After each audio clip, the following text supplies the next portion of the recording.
in search of soil.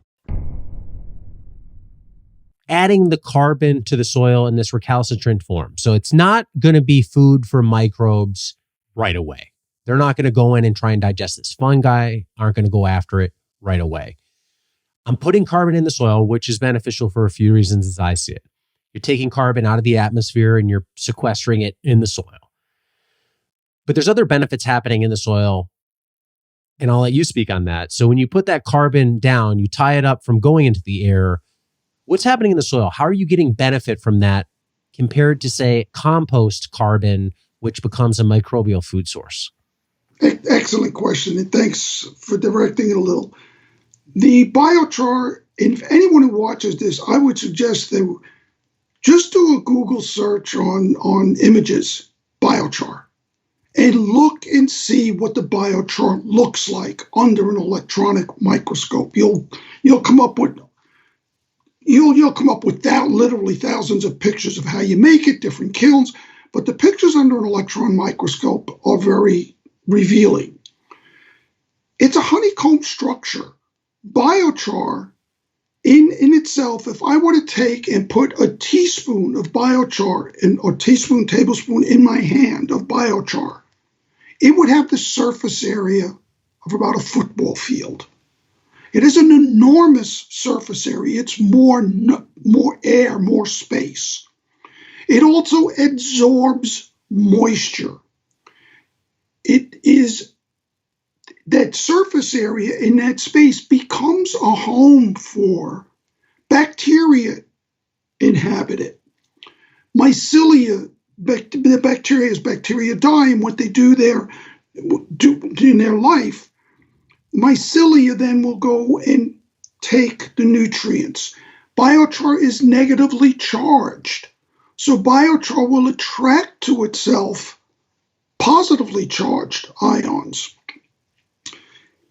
And for example, nitrogen, it will absorb nitrogen, and when it's not absorb, adsorb. It's attached to the surface area of the biochar, and it makes it available to the bacteria, to the mycelia, to the roots then, to go to the plant. So that's and moisture, it retains moisture. So one then will water less. It will improve, the poorer the soil, the bigger change you're going to see.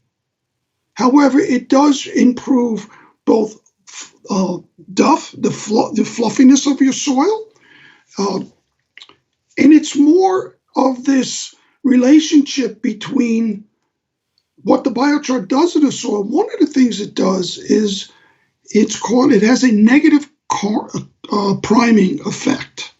And this is something that they've only seen in the past few years.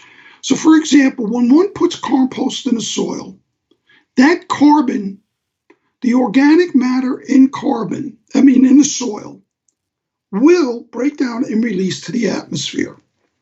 And one can measure that. That's measurable from year to year. When one puts biochar into the soil, it works. It has a relationship with that labeled carbon, unlike the recalcitrant carbon. So the carbon of compost is a labeled carbon. It's more available to plants and will break down rather, quicker. That labeled carbon, that relationship, this negative priming is, say for example, one start off with 100% just straight labeled carbon in the soil, compost carbon. After a year, these numbers are just, for example, after a year you have 75%. After 2 years you'll have 50%. If one has biochar in that soil with that carbon, then in the first year you won't see as great a reduction.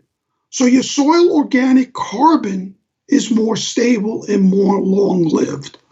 And those are some of the things that the biochar does in creating this healthy soil biome.